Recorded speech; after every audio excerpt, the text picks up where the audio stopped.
ঘরে তৈরি তুলতুলে নরম সুস্বাদু দুধ পুলি বানাতে রেসিপিটা বলছি।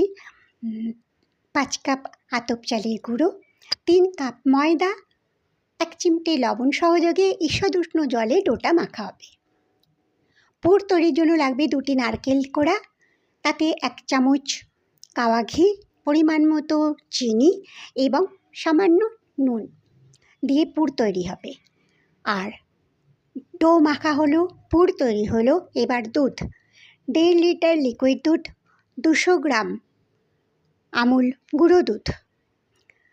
দুধ ফোটার সময় দুধের মধ্যে ছোট এলাচ এবং তেজপাতা ফেলে দেওয়া হবে, তাতে সুগন্ধ বেরোবে এবং একটা আলাদা রকম রঙও আসবে যত দুধ ফুটবে।